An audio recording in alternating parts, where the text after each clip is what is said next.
ओम नमः सिद्धेभ्यः।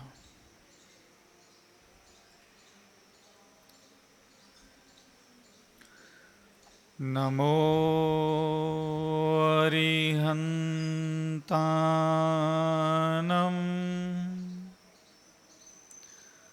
नमो सिद्धानं नमो आयर्यानं नमो वज्रायानं नमो लोये सौवसाहुनम्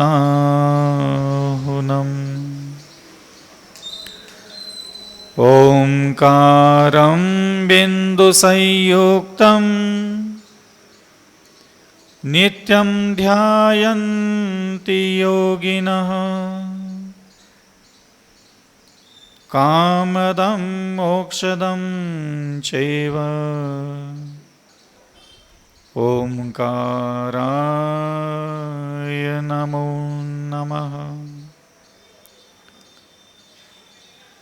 अभिनंदननाथ भगवान की, पार्श्वनाथ भगवान की, आचार्य गुरुवर श्री विद्यासागर जी मुनि महाराज की, आचार्य श्री समय सागर जी मुनि महाराज की, निर्यापकाचार्य मुनि पुंगव सुधा सागर जी मुनि महाराज की, अहिंसा परमो धर्म की, दया और करुणा के सागर परम पूज मुनि श्री अबचल सागर जी महाराज जी की जय हो।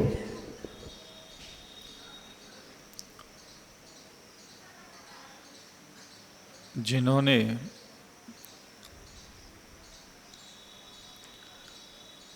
अपनी पूर्व जन्मों के पुण्य के प्रताप से अनेकों प्रकार का वैभव, समृद्धि, ऐश्वर्य, जिस प्रकार पूर्व जन्मों के पुण्य से उनको जन्म से लेकर के दीक्षा के अवधि पर्यंत इस सृष्टि में जितना भी पृथ्वी मंडल था, समुद्र के अंत पर्यंत जो भूमि थी और जो उसके स्वामी थे,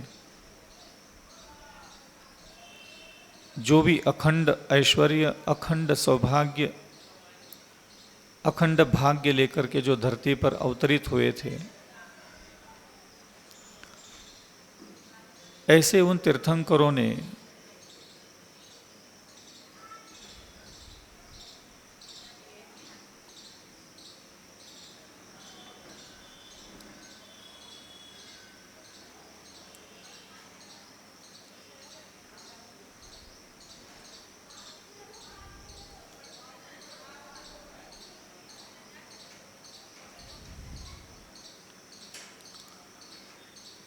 अपनी बाहरी लक्ष्मी को तो उन्होंने प्राप्त किया ही था, लेकिन मां के गर्भ में से ही अंतरंग लक्ष्मी भी उन्होंने प्राप्त की थी।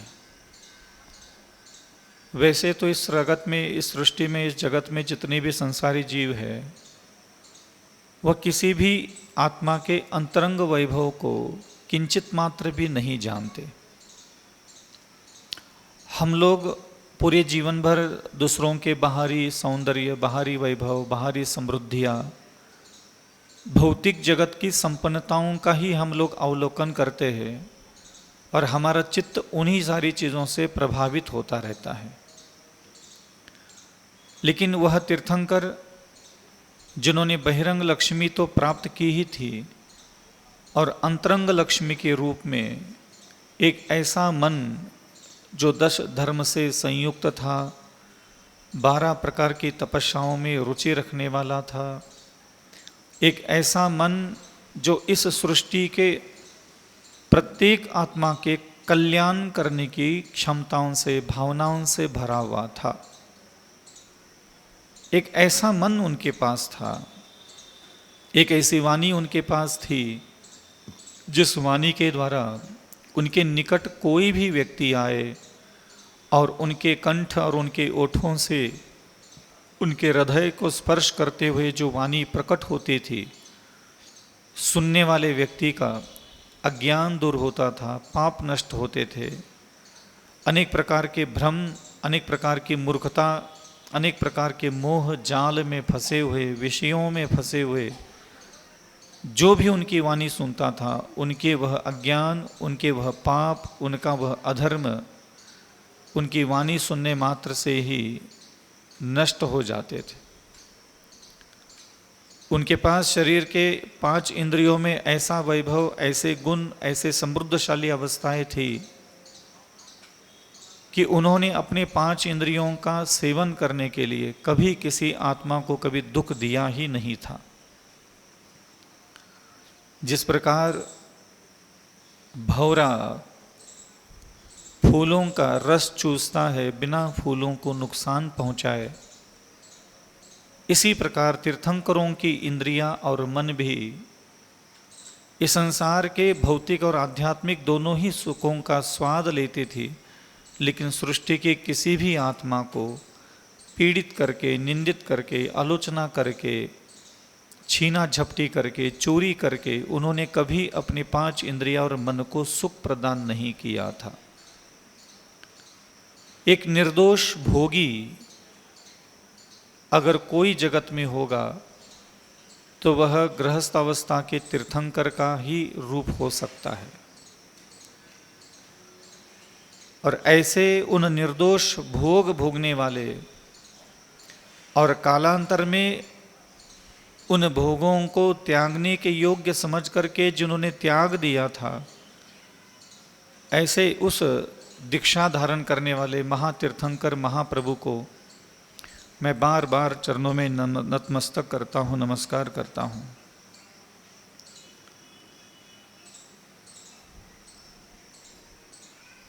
बहुत सारी कामनाएं, अभिलाषाएं, इच्छाएं, तृष्णाएं हमारे अंतःकरण में निरंतर प्रकट होती रहती है। मुझे नहीं पता आप लोगों को क्या भावना हृदय में धारण करना है और क्या भावना हृदय में धारण नहीं करना है, लेकिन एक मंगलकारी स्वभाव मेरा हो। एक बहुत अच्छा शब्द मिलता है, कल्याण प्रकृति। कई लोगों को ऐसा लगता है कि मेरा मन में गंदे विचार है, वाणी में ऐसी है, इंद्रिया ऐसी है, स्वभाव ऐसा है, हृदय ऐसा है। और ये अनंत जीवों का ऐसा ही स्वभाव है जैसा आपका स्वभाव है।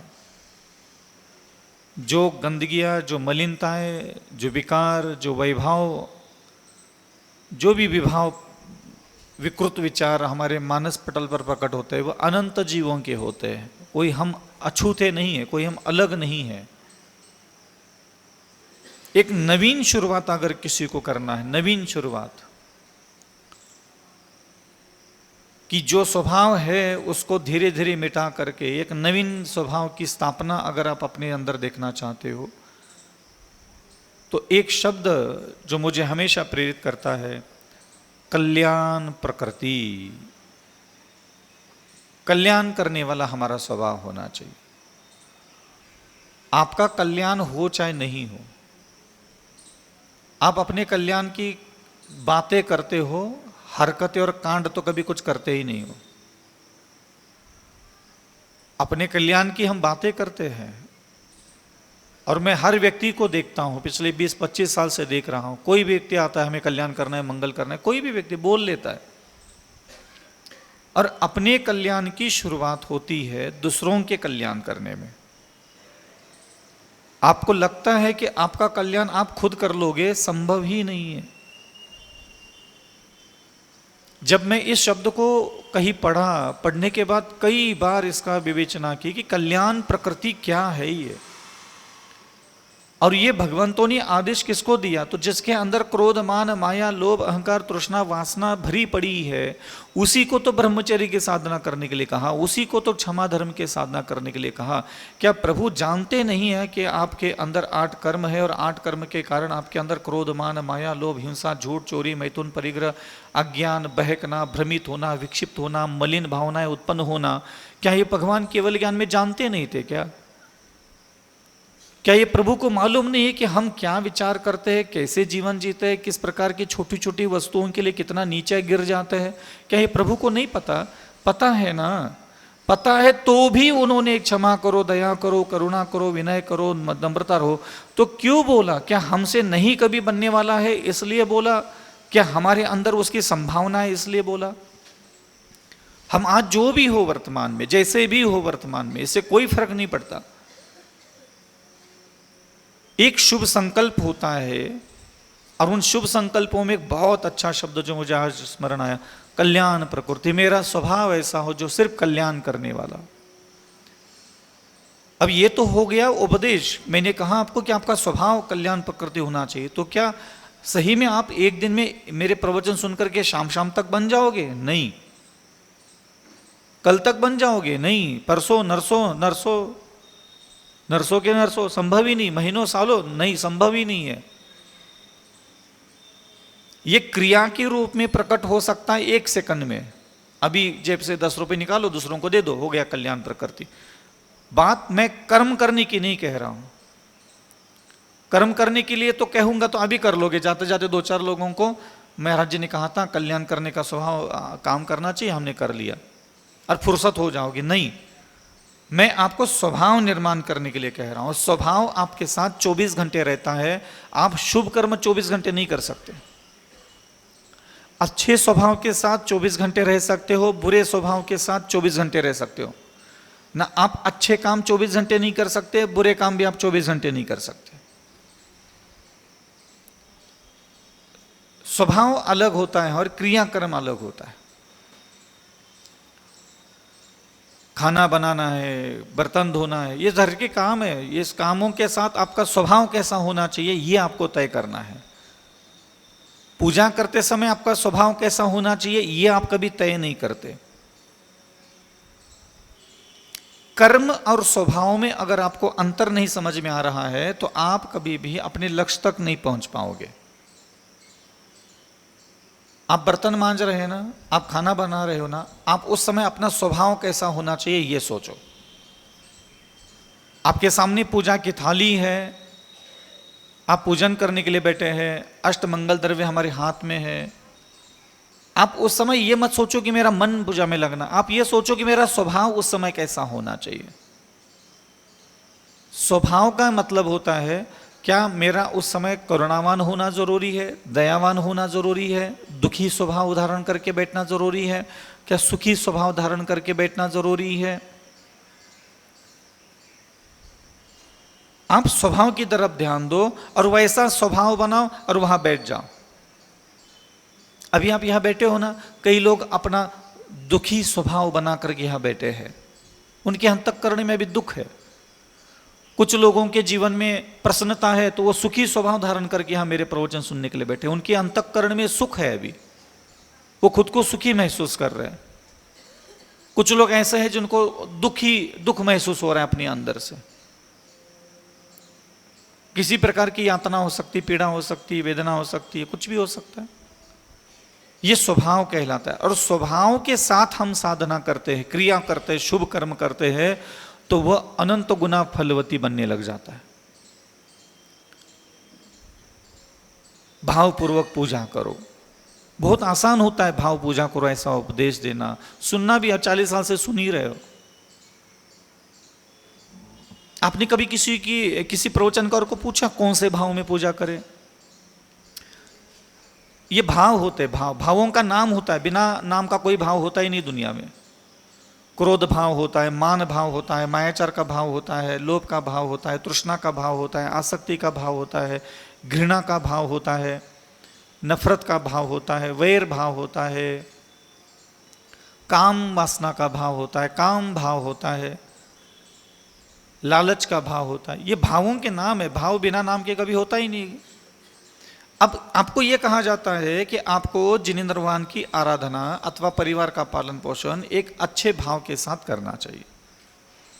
अब वो कौन सा भाव है? भाव अच्छे रखो, अच्छे भाव रखो। बोलने वाला बोल जाता है, तुम बोलते ठीक है महाराज अच्छे भाव रख लीजिए। अरे कौन सा? नाम भी तो बताओ उसका। करुणा भाव धारण करके पूजा करे, क्या द्वेष भाव धारण करके पूजा करे, तृष्णा का भाव धारण करके पूजा करे, लालच का भाव धारण करके पूजा करे। कौन से भाव में आपको पूजा ज्यादा सफलता मिलेगी? तो करुणा भाव, आप अपने आप के हृदय में करुणा का भाव महसूस कीजिए, जागृत कीजिए उस भाव को। कुछ ऐसा स्मरण कीजिए प्रभु दर्शन के पहले, प्रभु पूजन के पहले, प्रभु अभिषेक के पहले, प्रभु की आराधना उपासना स्मरण करने के पहले कुछ आपको और भी याद करना पड़ेगा, जो याद करने से आपका हृदय करुणा से भर जाए। और करुणा से जब हृदय में करुणा का भाव भर जाएगा, जब आप उस समय स्तोत्र पढ़ोगे, स्तुति पढ़ोगे, पूजन पढ़ोगे, प्रभु के दर्शन अवलोकन करोगे, उस भाव के साथ जो भाव अपने जागृत किया अपने अंतःकरण में, वो आपको अद्भुत विशेषताओं के साथ, उपलब्धियों के साथ अलौकिक अकल्पनीय अनुभव देने के लिए कारण बनेगा। भाव अच्छे रखो। जी महाराज जी, बस बोल किया, हमने भी बोल दिया, तुमने सुन लिया। 40 साल से जय रामायण चल रहा है। भैया थोड़ा भाव पूजा कर लो अच्छे से। हाँ महाराज हम भाव पूजा कर ले। क्या समझ में आया तुम्हें भाव पूजा के मामले में? कितने लोगों ने बोला, और बोलने वाले को भी पता है कि नहीं पता, मुझे तो इस पर भी शक है। उसको भी भाव पूजा का मीनिंग पता भी है कि नहीं पता, ये मुझे तो उस पर भी शक है। किताब की बातें उठा करके किसी ने भी पढ़ लिया और बोल दिया, किताब में तो लिखा है भाव पूजा करना चाहिए, तो उसने वहां लिखा है इसलिए बोल दिया। उसको खुद नहीं पता, उसने खुद ने कभी भाव पूजा नहीं की होगी। क्योंकि प्राय करके लोगों का पूजन है, जाप है, स्तुतियां है, धर्माराधना की जितनी भी उपासना पद्धतियां है, वो प्रसन्नता से, उमंग से, खुशी से, आनंद से कर लिया। बोले आज भाव लग गया, बोले भाव बहुत अच्छे रहे मेरे। लोग उसको बोलते हैं भाव लगना। आनंद का भाव आवश्यक नहीं होता धर्माचरण में। कोई भी व्यक्ति आज तक जितने भी स्तोत्र पढ़े, जितने भी मंत्र पढ़ करके, जितने भी वैराग्य प्राप्त करके अनेक प्रकार की रिद्धियां, सिद्धियां, शक्तियां अतिशय प्रकट किए हैं, वो एक भी आनंद से भरा हुआ साधक नहीं था उस समय। एक का भी हृदय आनंद से भरा हुआ नहीं था। जब जब धर्म की अद्वितीय उपलब्धियां प्राप्त की है किसी साधक ने, जिनेंद्र भगवान के प्रभु के सामने बैठ करके, रावण भी अगर रिद्धियों को प्राप्त करने के लिए वहां बैठता था तो वो भी उपवास लेकर के, उपवास का मतलब ये होता है दुख, करुणा, द्वेष भाव धारण करके कोई रिद्धि सिद्धि प्राप्त करने के लिए बैठ जाए तो संभव ही नहीं है। रावण ने वो द्वेष भाव भी उसने अपने हृदय से अलग कर दिया था। अब सोचो कि मालूम है मेरे को कोई व्यक्ति मारने के लिए आ रहा है और वो शांतिनाथ भगवान के सामने बैठ करके बैठा है, तो भाव हृदय के बदलना पड़े उसको, उसके भावों के बिना संभव ही नहीं है। और आप लोगों का एक ही भाव होता है, दुख भाव और एक सुख भाव। ये दोनों भावों में ही आपको रहना आता है 24 घंटे। पल भर में सुख में जाओगे और पल भर में दुख में जाओगे। कभी विनय भाव में आधा घंटा रहे हैं आप, आपको में भी महसूस होता है। कभी करुणा भाव में आधा घंटा रहे हैं आपका दिमाग, कभी विनय भाव में, कभी सरल भाव में, कभी शांत भाव में, कभी क्षमा भाव में, कभी विनय भाव में रहे। कुछ महसूस नहीं होता कि इस भाव में भी कैसे रह रहा है। सुख में, सुख एक भाव है, दुख भी एक भाव है। भाव है आपका वो। ये चीज मिल गई मैं सुखी हो गया, भाव है आपका। ये चीज नहीं मिली दुखी हो गया, ये भाव है आपका। करुणा क्या है? एक भाव है, विचार है, वो अंतःकरण में महसूस होता है। इसलिए आप लोग निकट नहीं पहुंच पाते जिनेंद्र प्रभु के। और जिसके निकट आपको पहुंचना होता है, जब तक उसका हृदय, उसकी बुद्धि, उसके विचार, उसकी चेतना शक्ति के अंदर जो सिम्टम्स होते हैं, वो सिम्टम्स जब तक आप अपने अंदर प्रकट नहीं करते तब तक उसके साथ कनेक्टिविटी नहीं होती। मन कोई हमारा पति, कोई पत्नी, कोई पुत्र, कोई माता पिता थोड़ी ना वह मन लगाए। हम मन लगाने का कंसेप्ट ही आज तक हमें नहीं समझ में है। भगवान में क्या मन लगाना? वहां तो भाव लगाए जाते, उनके अंदर भाव भरे पड़े। उनको हम ईश्वर क्यों मानते? उनको ईश्वर इसलिए मानते हैं क्योंकि वहां भावों का समुद्र है। संसार में जितनी भी पवित्र भावनाएं, सबका लबालब भरा हुआ घघरी है, वो सागर है वो। और जिस व्यक्ति से, जैसे दारू पीने वाले व्यक्ति के साथ अगर दोस्ती करना है तो हमें भी अपना स्वभाव ऐसा है, और जिसका जैसा स्वभाव होता है उसको वैसे मित्र भी मिलते हैं। जल्दी जुगाड़ होती है, जल्दी मैत्री होती है, जल्दी आत्मीयता होती है, जल्दी फोन पे बातें होने लग जाती है। एक कामी व्यक्ति दूसरे कामी व्यक्ति से जल्दी प्रेम कर बैठता है। कनेक्टिविटी जल्दी होती है। एक लोभी व्यक्ति का दूसरे लोभी व्यक्ति से मित्रता जल्दी होती है, क्योंकि भावों से भाव जल्दी कनेक्टिविटी होती है। जैसा तुम्हारा भाव वैसा उसका भाव है, तो ऐसा लगता है कि हाँ, मेड फॉर इच अदर, हम एक दूजे के लिए बने हुए हैं। हमारी सोच मिलती है, हमारी बुद्धि मिलती है, हमारा मन मिलता है, हम एक जैसा सोचते हैं, तो ऐसा लगता है जिंदगी टनाटन हो गई। अब भगवान की कृपा की कोई जरूरत ही नहीं है। समझ में आ रहा है? ये भगवान जो आप लोग जो मांगते हो ना, बस इसलिए मांगते हो कि उधर किसी का घर में मन नहीं मिलता, कोई आपको समझने वाला नहीं, कोई चाहने वाला नहीं, कोई आप में डूबने वाला नहीं, कोई आपका इंतजार करने वाला नहीं, कोई आपका इंतजार करने वाला ही नहीं है। तो जो मन की खींच होती है, तो इधर आकर के नमो लेनतान नमो लेनतान नमो लेनतान, महाराज को पूछ लेते धीरे से, मंत्र में मन काहे लगाए? तुम्हें कोई मंत्र में मन में नहीं मिलेगा ना, उधर परेशान हो इसलिए आकर के इधर खुड़बुड़ खुड़बुड़ खुड़बुड़, हम जैसे नागा बाबाओं को देख करके थोड़ा बहुत धर्म की बातें पूछ लेते, बस खाली बस पूछ ही लेते, बाकी ज़्यादा कोई टेंशन वाले मामले नहीं होते आपके। हम ही लोग ज़्यादा टेंशन ले लेते बेचारे का क्या होगा, लेकिन अब हम समझ गए तुम लोग बहुत बड़े बदमाश हो। ये भगवान में लीन नहीं हो रहा है, मंत्र में मन नहीं। ये प्रश्न कब आते हैं?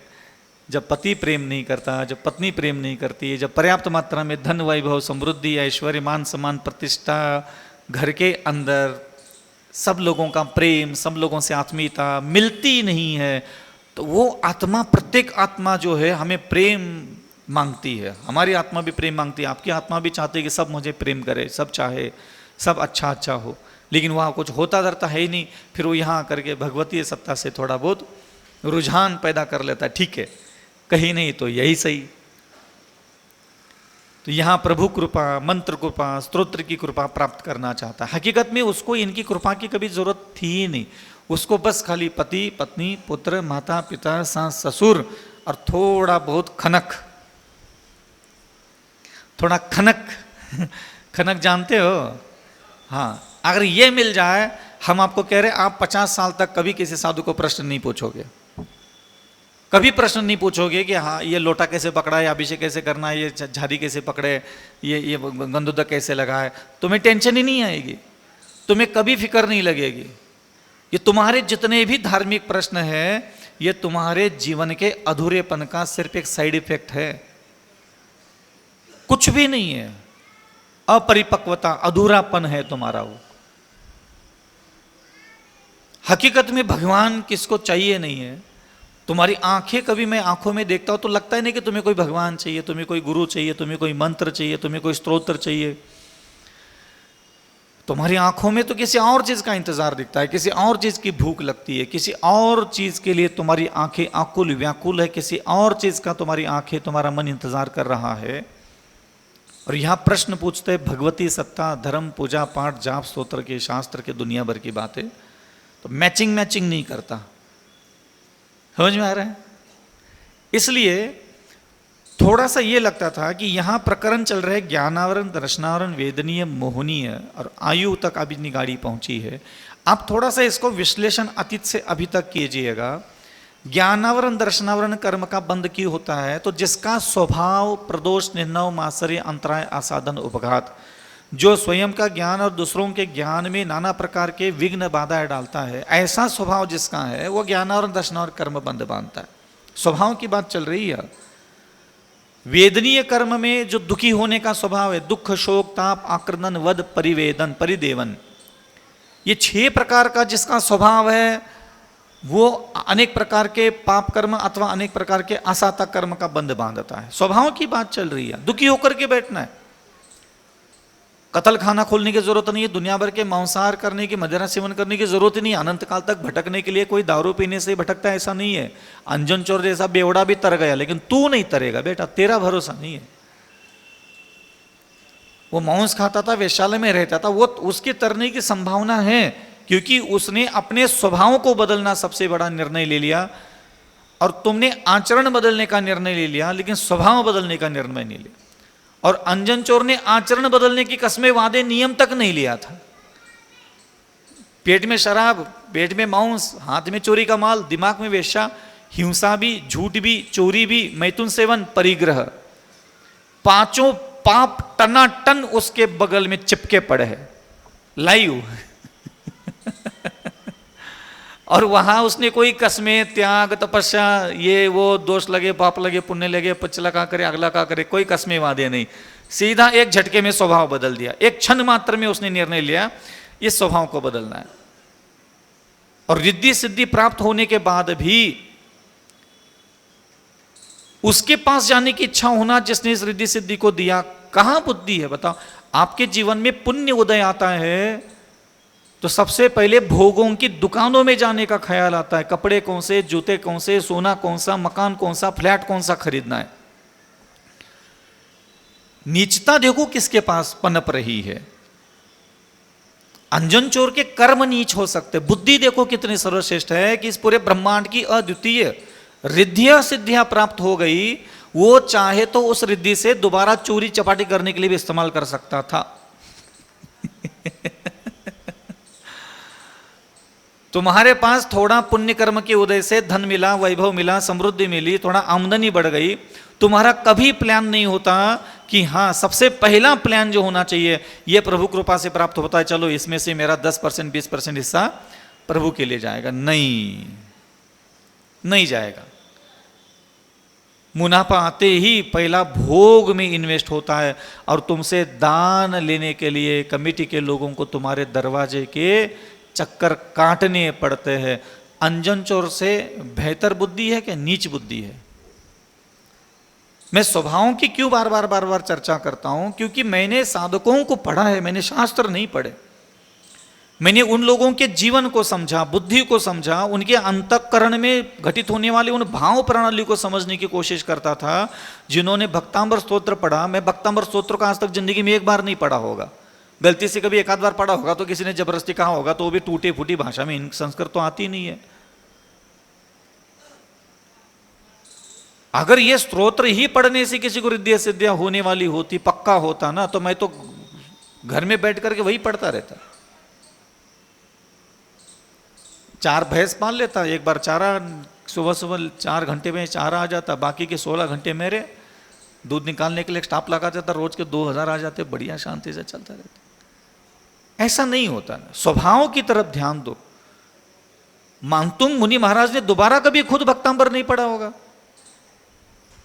और पढ़ा होता तो रोज अतिशय होना चाहिए थे। अगर पढ़ने से अतिशय होते, चमत्कार होते तो। स्वभाव की तरफ ध्यान नहीं। मैना सुंदरी का सिद्ध चक्र विधान पर तो दुनिया लपक गई। मैना सुंदरी का स्वभाव किसने अपनाया?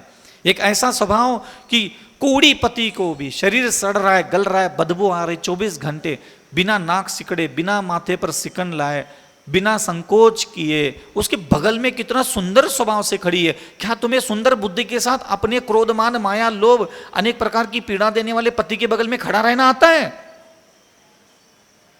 किसी भी तुम्हारा भाग्य में जो पति आए, जो स्वभाव, जो बुद्धि, जो विचार, जो उसकी भी हरकतें हैं, उसके बगल में निश्चल मन से खड़ा रहना, यही मेरा भाग्य है। और वो भाग्य है ऐसा बोल करके आनंदित होना।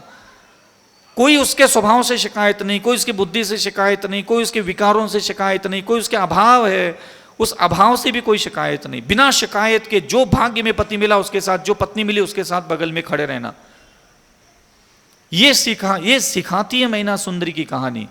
तुमने ये नहीं सीखने की जरूरत समझा। 10 लाख 20 लाख इकट्ठा कर ले, इतने जा रहे, उतने जा रहे, इतने सिद्ध चक्र विधान कर रहा, उतने कर रहा हो, कर लो, तू कर ले, तेरी मताई कर ले, मताई की मताई कर ले, सबरी मताइयां मिलकर के जय कर लो।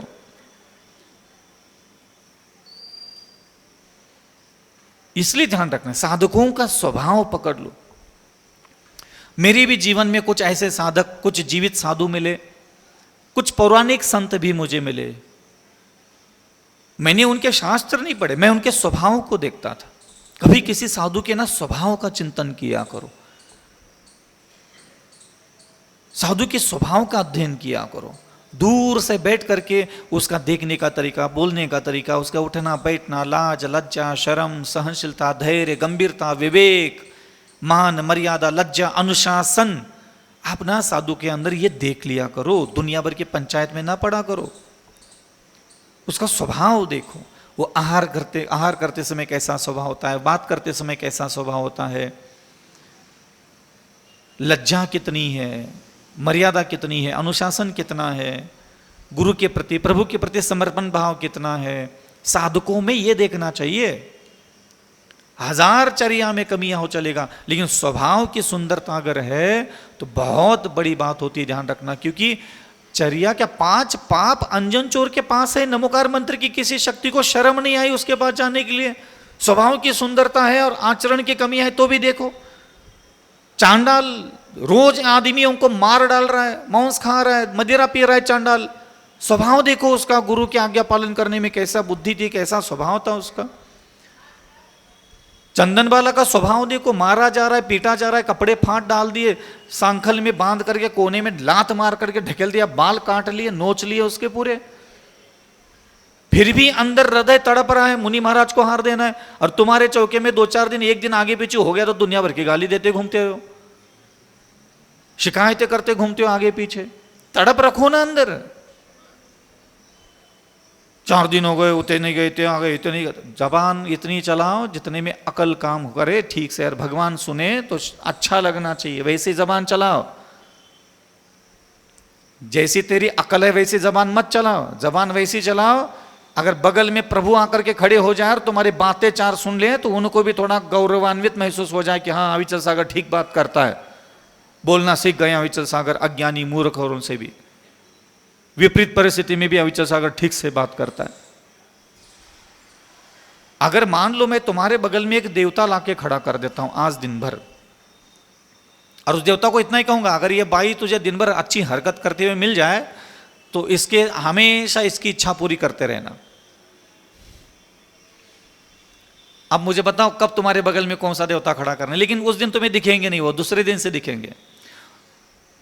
तुम्हारा स्वभाव अगर उसको अच्छा लगेगा तो मैं उसको ये आदेश दे दूंगा कि इस बाई दूसरे दिन से जो सोचेगी, जितना सोचेगी तुम उसकी पूर्ति करके दे देना जीवन भर। बताओ कब भेजो किस देवता को तुम्हारे बगल में, बस 12 घंटे वो तुम्हारे बगल में खड़ा रहेगा। तुम्हारा सोचना, तुम्हारा देखना, तुम्हारा बोलना, तुम्हारा हृदय, तुम्हारी विचारधारा, तुम्हारे परिवार का पालन पोषण करने के तौर तरीके, तुम्हारा धन के प्रति क्या व्यवहार है, तुम पर स्त्रियों को कैसा देखते हो, पर पुरुषों को क्या सोचते हो, तुम्हारे चाल चलन चरित्र कैसा। मैं बस इतना ही कहूंगा उसको कि अगर ये बगल में खड़ा रहेला ना, ये इसका ठीक ठाक थोड़ा बहुत लगता है तो इसकी सेवा करना जीवन भर। भेज दूं, पास हो जाओगे लगता है। तुम क्या चाहते हो, तुम्हारा स्वभाव, तुम्हारी बुद्धि, तुम्हारी नीयत, तुम्हारी विचारधारा, तुम्हारी सोच, तुम्हारा जगत के प्रति, सृष्टि के प्रति, प्रत्येक पदार्थों के प्रति जो गंदी मटमैली सोच तुम्हें बना के रखी, उसी स्वभाव, उसी बुद्धि, उसी विचार, उसी हृदय के साथ कोई देवता आकर के तुम्हारी सेवा करे, कोई कृपा करे, यही तो चाहते हो तुम 40 साल से। यही तो मान कर बैठे, पालती मार करके बैठे, मुंह उठा करके महावीर जी हमारा भगवान, कुंडलपुर के बड़े बाबा हमारा भगवान, हम उधर बहुत मानते, इधर बहुत मानते, तो सेवा करने के लिए आ जाए तुम्हारे घर है सब रे भगवान। चांडाल के पास जा सकते लेकिन तुम्हारे पास नहीं जा सकते, इसके पीछे का कारण बताओ क्या है। 5 पाप जिसके हाथ के हथेली में लेके बैठा है, वो नमोकार मंत्र की सारी शक्तियां उसके पास जा सकती, लेकिन तेरे पास क्यों नहीं आई? इसका टेंशन कभी आता है तुझे? शर्म आती है कभी? लज्जा आती है कभी? किस चीज की कमी है? दुनिया भर का तो ईडी उच्चक उच्चक है चलते, मैं तो महाराज बन गया, मैं तो आचार्य बन गया, मैं तो उपाध्याय बन गया, मैं तो ब्रह्मचारी बन गया, मैं तो आरिका बन गए, हम तो नियम ले लिया, हमारा 2 प्रतिमा, हमारी 1 प्रतिमा, हमारा आलू छूट गया, प्याज छूट गया, हमारा ये नियम वो नियम, मंदिर पूजा पाठ। दुनिया भर के तो हिकड़ी दिखाते रहते हो धर्म के लोगों को। फिर वो अंजन चोर को मिला रहो, तुझे क्यों नहीं मिला? इसके पीछे की वजह कभी ढूंढने की कोशिश की? और वजह ढूंढ भी लेते तो क्या लेते? एकाग्रता। वही घिसी बेटी बात है, ढूंढ के निकाल लेते हैं हम लोग। एकाग्रता से मिलता है क्या ये? एकाग्रता से नहीं मिलती। रिद्धिया, सिद्धिया, शक्तियां, आत्मवैभव, आत्मज्ञान, सम्यक दर्शन, ज्ञान, चरित्र एकाग्रता से नहीं मिलता, ये स्वभाव की रचना से मिलता। तो कल्याण प्रकृति, आपका स्वभाव कैसा होना चाहिए? कल्याण करने वाला। मेरे अगल बगल में आने वाला प्रत्येक जीव का मुझे कल्याण करना है। ले लो नियम। कौन ले लेगा? तुम्हारा भी तभी होगा जब उसका करोगे। और पहले 40 लोगों का कर लो, अपनी पत्नी, अपना पति, अपने पुत्र, अपनी माता, अपने पिता, अपने सास ससुर, अपना जेठानी, अपनी देवरानी, अपनी ननंद। पहले कसम खा के बैठ जाओ, पहले इनका तो कल्याण करके रहूंगा। है? किसी एक जीव का कल्याण करने का ठेका ले लो। समझ में आ रहा है? एक पैदा हुए हो अभी तक धरती पर 40-50 साल तो ऐसे निकल गए। एक नियम ले लो, बहुत आसान, मैं इसका तरीका भी बता दूंगा।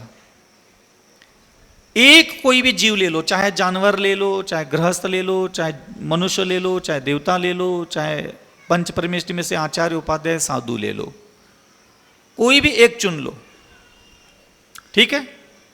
और जिम्मेदारी लेना है कि मुझे इसका कल्याण करना है। जैसे मेरा ही ले लो, कौन ले लेगा मेरी जिम्मेदारी? है? मेरी जिम्मेदारी ले लो। अरे ले तो लो, आगे चिंतन बताऊंगा ना, अच्छा चिंतन है। हाउ तो बोलो कम से हमारा, तो आप लोग मेरे ठेका ले लो मेरे कल्याण करने का, ठीक है? अब आज के बाद सिर्फ आपको करना नहीं, मेरे अगल बगल में आना नहीं, मुझसे कोई मतलब नहीं आपका, सिर्फ आपके दिमाग में मैं होना चाहिए। और आप 24 घंटे मेरे बारे में सोचो कि अविचल सागर जी का भला किसमें है। समझ में आ रहा है? आप मेरे कल्याण के लिए विचार करना चालू करो, आपको पता चलेगा बौद्धिक सौंदर्य किसको कहते हैं, तब पता चलता है। आपके मन में कितनी अच्छाइयां हैं ये तब आपको पता चलेगा जब आप किसी का कल्याण करने की जिम्मेदारी लेते हो।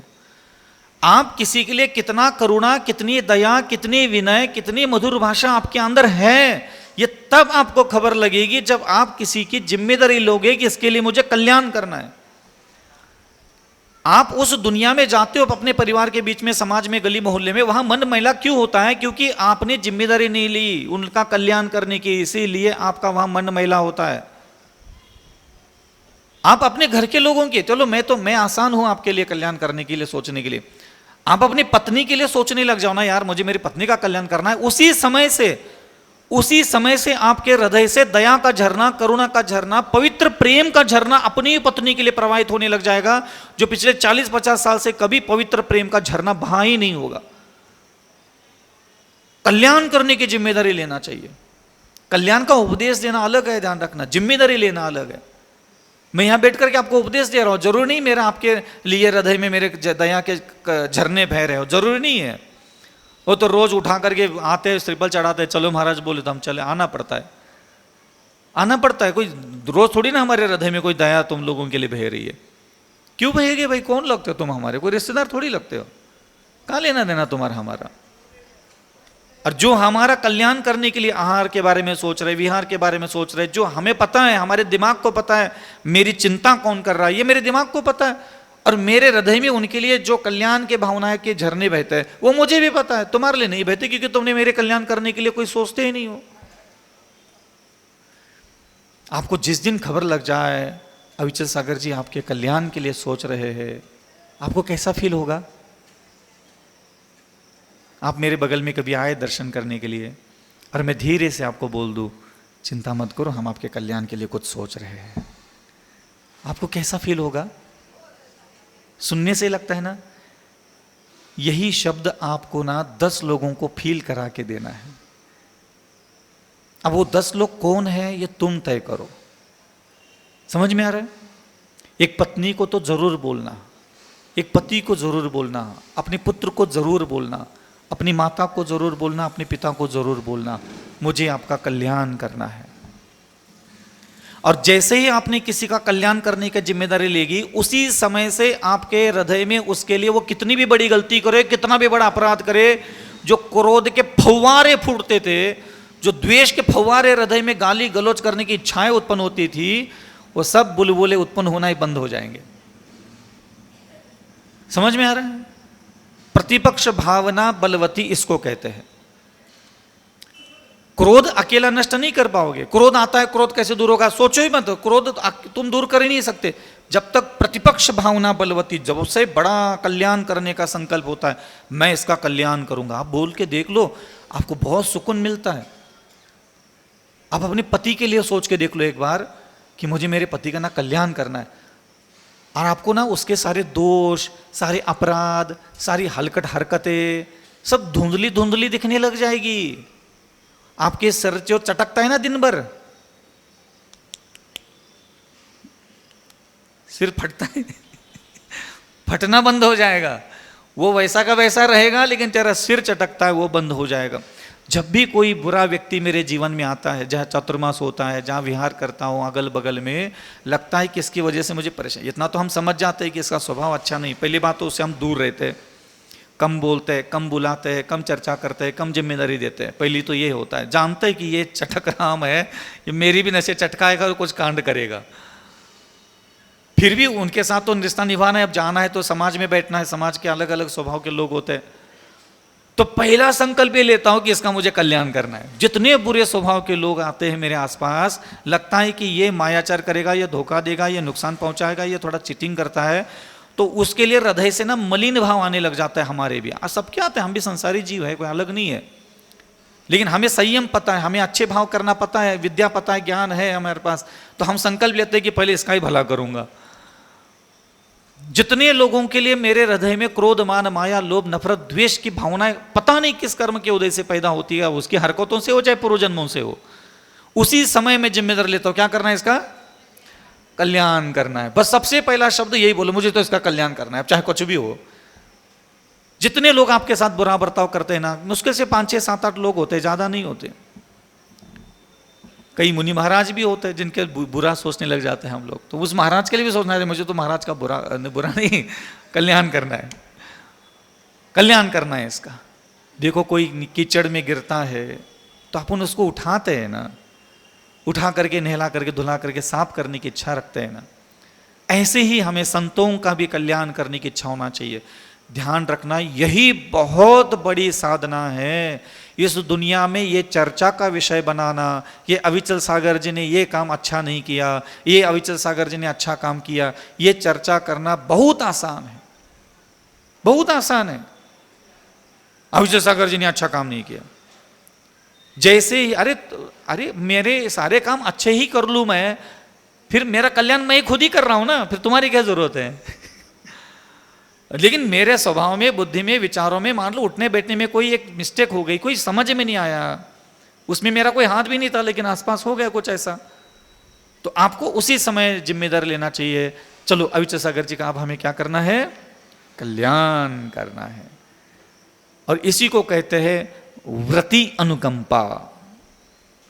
भूत अनुकंपा, व्रति अनुकंपा। अनुकंपा क्या है, कल्याण ही तो है। अनुकंपा क्या है, कल्याण। आप हम पर दया करते हो। एक दिगंबर साधु दुनिया में ऐसा नहीं होना चाहिए जो तेरा हृदय उसका कल्याण नहीं करना चाहता।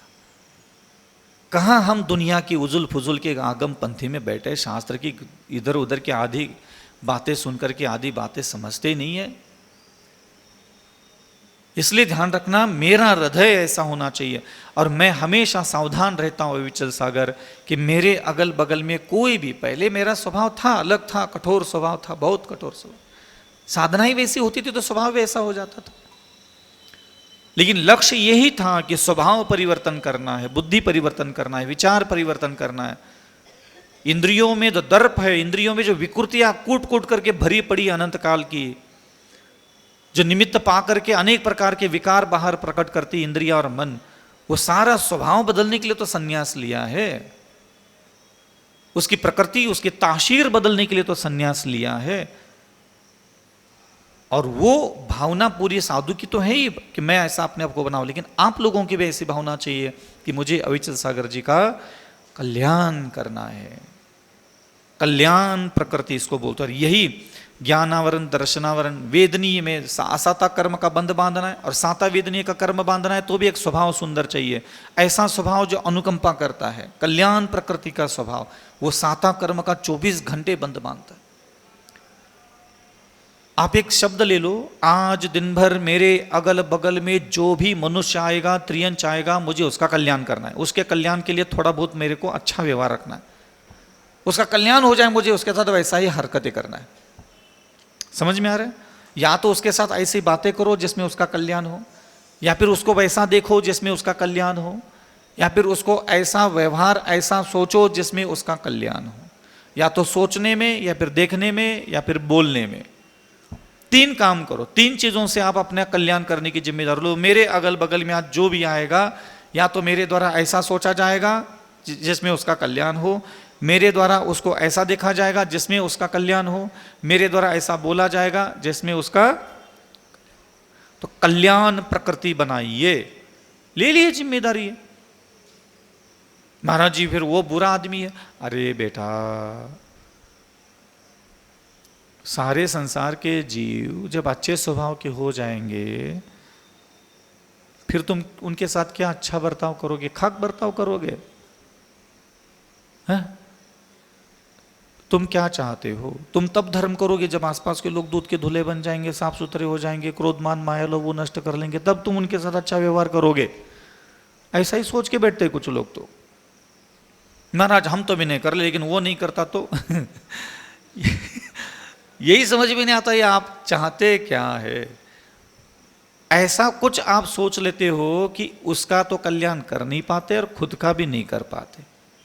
आप ऐसा ही कुछ हर बार कुछ सोच लेते हो, ऐसा ही कुछ ख्याल आपके दिमाग में आता है। अरे आप, हम ब्रह्मचर्य बन के बैठे, हम अपने अंदर के काम भावना पर विजय प्राप्त करें ना। अब हम सोचते कि उसके अंदर को काम भावना उत्पन्न हुई तो फिर हम क्या करें? तो अरे यार, तो उसका कुछ जाने, वो जाने, उसका वो जाने, उसका वो जाने, हम अपना भी तो करें। हम अपनी आत्मा के हित के लिए तो ब्रह्मचर्य की साधना कर रहे हैं ना।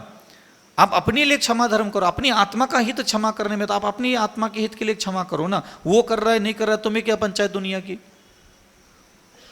वो तुम्हें क्षमा नहीं कर रहा है इसलिए तुम्हारी मुक्ति रुकी हुई है क्या? क्या तुम किसी को क्षमा नहीं कर रहे हो इसलिए तुम्हारी मुक्ति रुकी हुई है? पहले यह तय करो, तुम्हारी मुक्ति वो क्षमा नहीं कर रहा है इसलिए रुकी है क्या? पार्श्वनाथ भगवान को मोक्ष मिला कि नहीं मिला? मिला। आज भी अनंत जीव उनके दुश्मन संसार में बैठे पूर्व जन्मों के। कितने अनंत दुश्मन बैठे हैं संसार में, जो उनका बदला लेना चाहते हैं। ऐसे संस्कारों से भरे पड़े, ऐसे अनंत जीव भरे पड़े। अब वो कभी अपना कलेजा ठंडा कर पाएंगे? कभी उनका आमना सामना होगा पार्श्वनाथ भगवान की आत्मा के साथ? है ही नहीं, चले गए वो तो। अपना करो और निकल जाओ यहां से। ऐसा नहीं कि कमट अकेला ही दुश्मन था उनका। ये तो 10 भव पहले की बात है। अनंत काल तक पार्श्वनाथ भगवान भी तो संसार में थे, वो कहीं अलग दुनिया में थोड़ी ना, अनंत काल में थे वो भी। और अनंत काल में घर गृहस्थी बसाई, भोग भोगे, पंचेंद्रियों का आनंद ही तो कर रहे थे। कितनी पत्नियां थी, कितने, एक भाई की पत्नी थी वो, उसका कांड ये कमट का इतना चलता रहा। आप सोच लो, पूर्व जन्मों में कितनी पत्नियां, कितने पति, कितने बच्चे, कितने नाती पोती, कितने गांव नगर, राग द्वेष छल कपट किया होगा। मिथ्यात्व का कर्म का बंध ही 70 कोड़ा कोड़ी सागर एक समय में हो रहा है। तो कितने पूर्व जन्मों के कितने वैरी भरे पड़े होंगे संसार में उनके। अब सबरे के सबरे ऊपर आकर के अपना कलेजा ठंडा करेंगे तब मुक्ति मिलेगी क्या उनको? क्या लेना देना है इसका? ऐसे कई भरे पड़े रहते, नरकों में होंगे करोड़ों अरबों पार्श्वनाथ भगवान के वैरी, आदिनाथ भगवान के वैरी। उनके आत्मा में है उस आदिनाथ भगवान का दिया हुआ दर्द, आज भी उनके संस्कारों में बसा पड़ा होगा। पार्श्वनाथ का दिया, महावीर का दिया हुआ, क्या दिक्कत है उसमें? इंतजार मत करो सामने वाले व्यक्ति के स्वभाव का। इसलिए कोशिश करे कल्याण प्रकृति अपना निर्माण करे। बहुत आरंभ बहुत परिग्रह का भाव नरक आयु का बंद कराता है। नरक जाना है तो भी आपका ऐसा स्वभाव मात्र अगर है। बहुत आरंभ का मतलब होता है बहुत हिंसा, झूठ, चोरी, मैथुन, परिग्रह। बहुत शब्द की तरफ ध्यान रखना। हिंसा, झूठ, चोरी, मैथुन, परिग्रह आपके घर गृहस्थी के सारे कार्य करते हुए तो हो ही जाता है, सभ्य तरीके से, जो भी धर्म के रीति रिवाज के हिसाब से करना होता है। लेकिन यहां शब्द लिखा है अत्यधिक बढ़ा हुआ, उग्र, निंदित, निंदा हो, ऐसी हिंसा न हो जाए हमारे हाथ से कभी। बहुत परिग्रह, परिग्रह का मतलब सामान सुमान नहीं होता। जो भी वस्तु पदार्थ आपके पास है, पुण्य प्रताप से आपको प्राप्त हुआ है, उस प्रत्येक पुण्य से प्राप्त हुई वस्तु को यह मेरा है, इस प्रकार का अत्यंत घृणित विचार उसके प्रति रखना।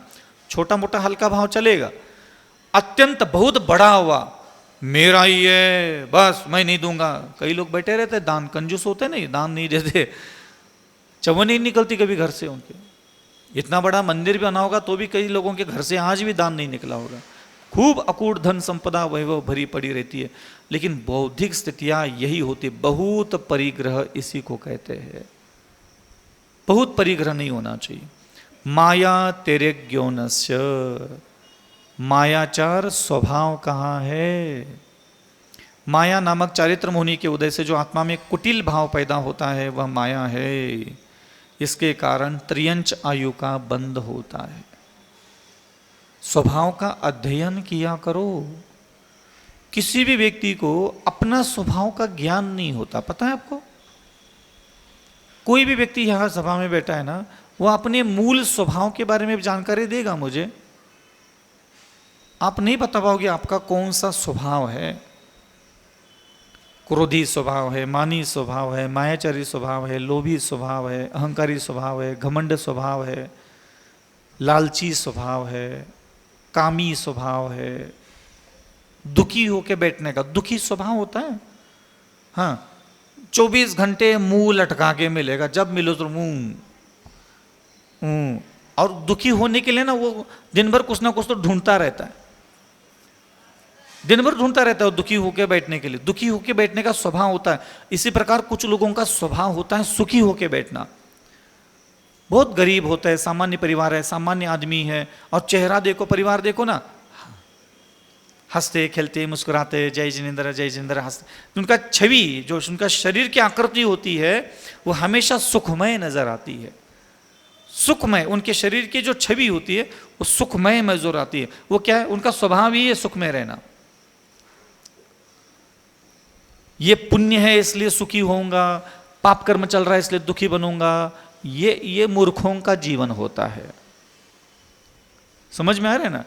हम सुखी होकर जीवन जीना चाहते हैं महाराज, और सुखी स्वभाव धारण करने के लिए ना पुण्य चाहिए ना पाप चाहिए। पुण्य हो तो भी सुखी है, पाप हो तो भी सुखी है।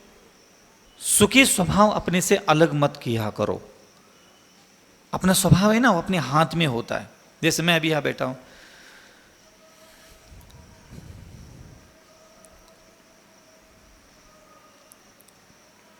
कैसा स्वभाव है, बस ऐसा ही दिन भर दुखी स्वभाव से बैठने के कुछ लोगों को वो स्वभाव ही होता है उसका। हाँ,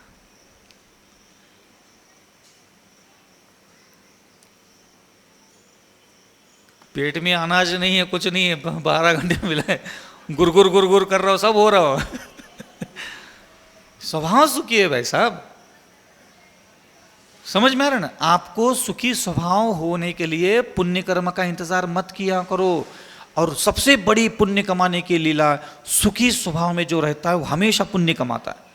क्योंकि सुखी स्वभाव अच्छा सोचता है और दुखी स्वभाव बुरा सोचता है। समझ में आ रहा है? बेवजह सुखी होना आना चाहिए आपको। आपको सुखी होने के लिए अगर कोई वजह चाहिए तो ध्यान रखना, 3 लोक को ना जो खाए, मिटे न भूख कनान लखाए। तेरे थोबड़े पर रंगत तो कोई नहीं ला सकता। फिर भाई की प्रॉपर्टी ले ले, चाहे किसी की भी प्रॉपर्टी छीन ले, तेरे चेहरे पे कोई खुशी नहीं ला सकता। सुखी होना अपने आप में एक स्वभाव है। कोई व्यक्ति आए थे परसों नरसों, 50 लाख का कर्जा है महाराज, मुझे भरोसा ही नहीं हुआ, वो भी हंसते हंसते बोल रहा था। अब हमें दया भी नहीं आ रही उस पर। हमने बोला भाई ठीक है हो जाएगा तेरा काम। क्यों भाई? तेरा सुख प्रकृति है। अगर तेरी प्रकृति सुख में रहने की है ना, वो 50 लाख उसको दर्द नहीं दे रहा है। हाँ, चिंता कर सकता है थोड़ा बहुत अंदर से, कभी कभी यादों में धैर्य से वो लकीर चलती होगी, ऐसा नहीं कि कोई भूलता है, लेकिन उसने उस 50 लाख के टेंशन को अपना स्वभाव पर हावी होने नहीं दिया। ये स्वभाव कहलाता है। और कौन से स्वभाव का व्यक्ति,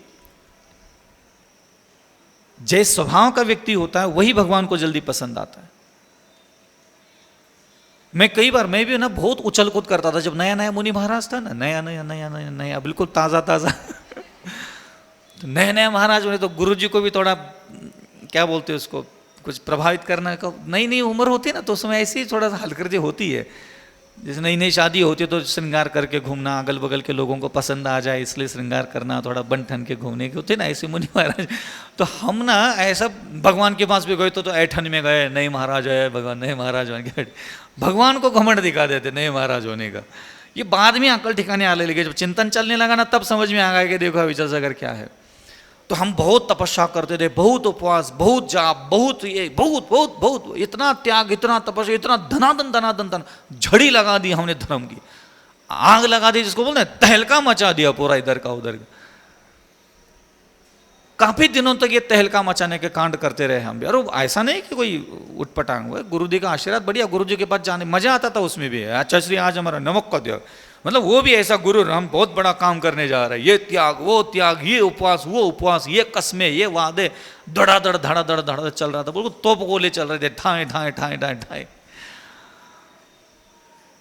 और फिर कई दिनों के बाद फिर थोड़ा अकल ठिकाने आने लगे, भाई ये तोप तो इतने चल रहे, दुश्मन कितने मर गए गोलियां तो दे दनादन दनादन चल रही है, हाँ दुश्मन कितने घायल हो गए, कितने निपट गए, एक बार देखना भी तो चाहिए। युद्ध के मैदान में जब कोई व्यक्ति तीर चलाता है तो तीर चलाने के बाद सबसे पहला उसका ध्यान होता है इस तीर का क्या नतीजा निकला। समझ में आ रहा है ना? कोई भी व्यक्ति कहीं पत्थर मार लेता है, कहीं तीर मार लेता है, कहीं गोली मार लेता है तो देखता है पलट कभी लगा कि नहीं लगा। और मैं बिना देखे बस खाली पूजा जाप स्तोत्र बेद दनादन दनादन गोलियां झाड़ रहे, 200 गोलियां चलाई, 500 गोलियां चलाई, आज 5000 फायरिंग कर ली।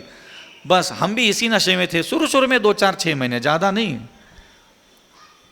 तो एक दिन ऐसे ही धूप में बैठे तो अकल नहीं, भाई फायरिंग तो बहुत हो रही है विचल सागर, लग कहाँ रहा है ये तो देख लो। जिसको शिकार करना है भगवान का शिकार, मंत्र का शिकार, स्तोत्र का शिकार, वितरागता का शिकार करने के लिए निकले थे, ये मुझे चाहिए, मुझे प्राप्त करना है। मैंने कहा नहीं ठंडे हो जाओ। तब एक बात समझ में आ गई, ये हमारे धर्म के नखरों से नहीं मिलते, ये हमारे स्वभाव परिवर्तन से मिलते। कितनी गोलियां मारी ये मायने नहीं रखता। मुनि व्रत धार अनंत बार ग्रीवक उपजायो, अनंत बार मुनि बनकर के भगवान की तरफ छलांग लगाने की कोशिश की। भगवान बनने की दिशा में कितनी बार छलांग लगाई पता है? अनंत बार हमने भगवान बनना है बोल करके मुनि बन करके भगवान बनने की तरफ दौड़े दौड़े दौड़े, एक भी आज तक मुनि पद हमारा निशाने पे नहीं लगा। और इस बार मुझे ये वाला मुनि पद जो है व्यर्थ नहीं गंवाना था। मैंने कहा ये गोली आखिरी गोली होना चाहिए इस बार। हाँ इस बार गुरु भी ऐसे शानदार मिले हमें, आचार्य विद्यासागर जैसे गुरु मिले, तो ये वाली गोली जो है ना इस बार व्यर्थ नहीं जाएगी, ये जाएगी अब सीधा निशाने पे। तब समझ में आ गया कि स्वभाव की सुंदरता ही वास्तविकता में प्रभु नजर रख रहे। मेरे स्वभाव पर भगवंतों की, मंत्रों की, स्तोत्रों की, चालीसाओं की, सारी दिव्य आत्माओं की नजर मेरे स्वभाव पर है। मैं गृहस्थ हूँ क्या चांडाल हूँ क्या अंजन चोर हूँ क्या मुनि हूँ क्या आचार्य हूँ क्या उपाध्याय हूँ, मैं कितना विपत्ति में हूँ क्या सुख में हूँ, कोई नहीं देख रहा है। सीधा सीधा स्वभाव देखते हैं और चिपक पड़ते हैं।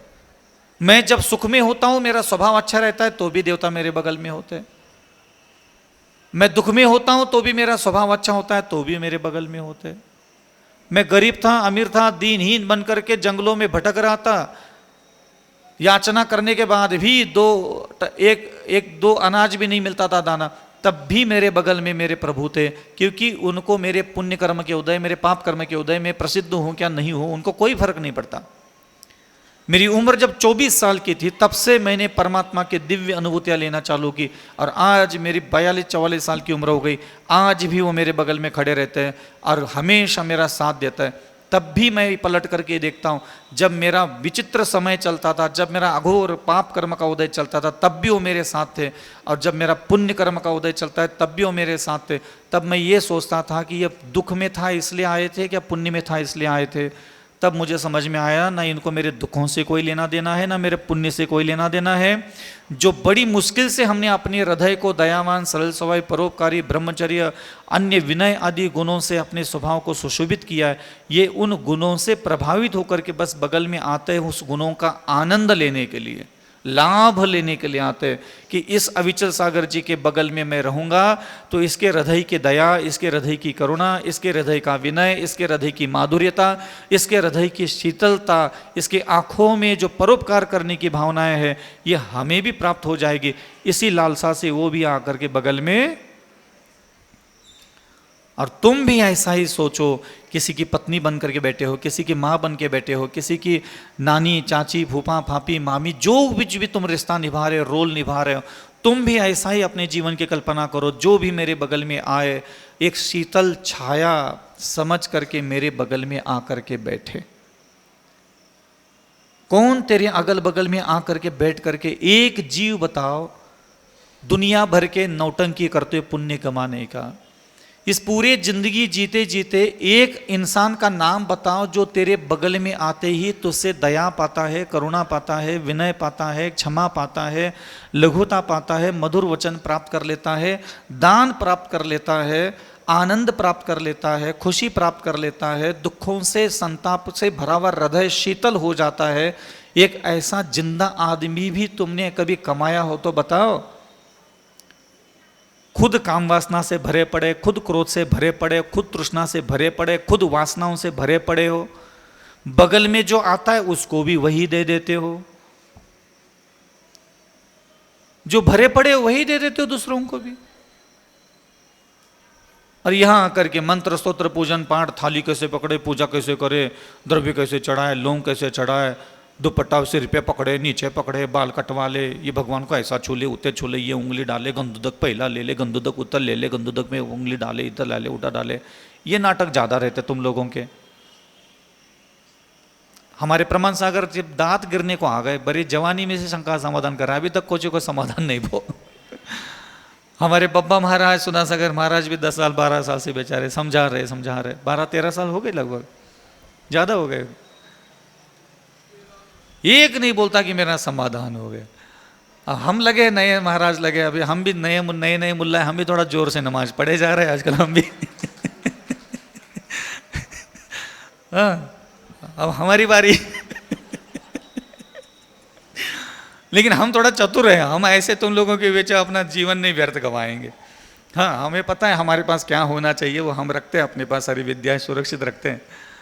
इसलिए ध्यान रखना, आप अपनी जिम्मेदारी लीजिए, मेरा कल्याण प्रकृति होना चाहिए। धीरे धीरे 10 साल का समय लो, 10 साल का समय लो, और 10 साल में मैं मेरा स्वभाव बसाना, और 1 रुपए खर्च नहीं करना।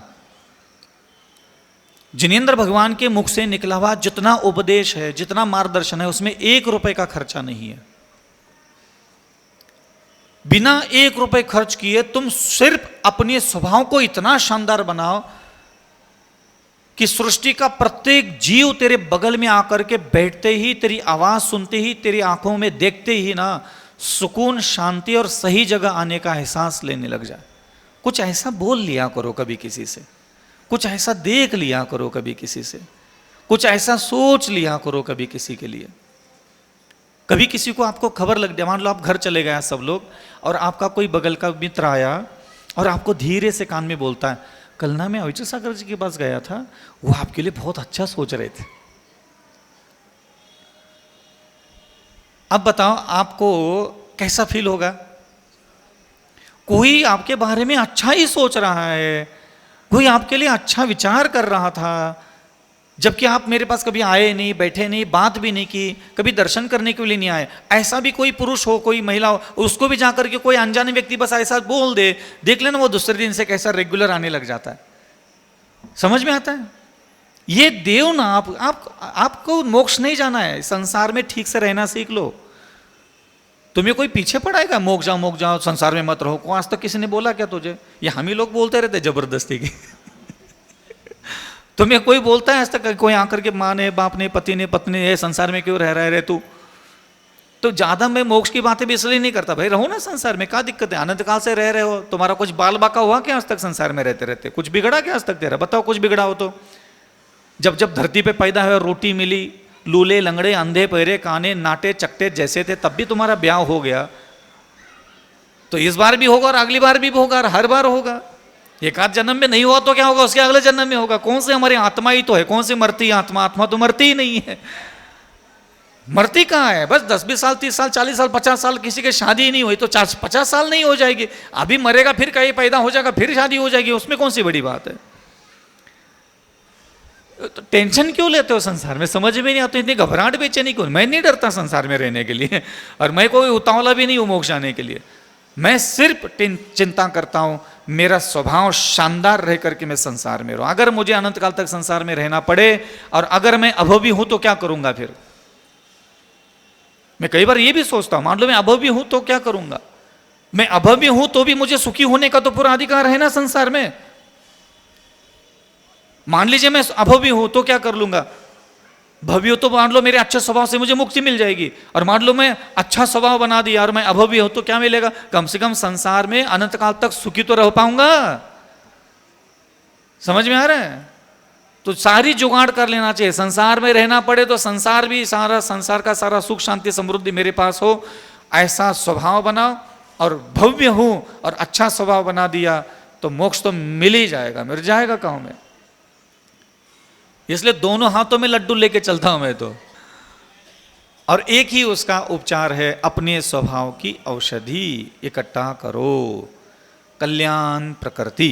तो आज आपके लिए यही था कि आपका स्वभाव इतना शांत, इतना सरल, अगल बगल सब नाटे नकटे छटुरे भटूरे सब प्रकार के लोग आएंगे, लेकिन आप अपना कल्याण प्रकृति स्वभाव कभी मत छोड़ना।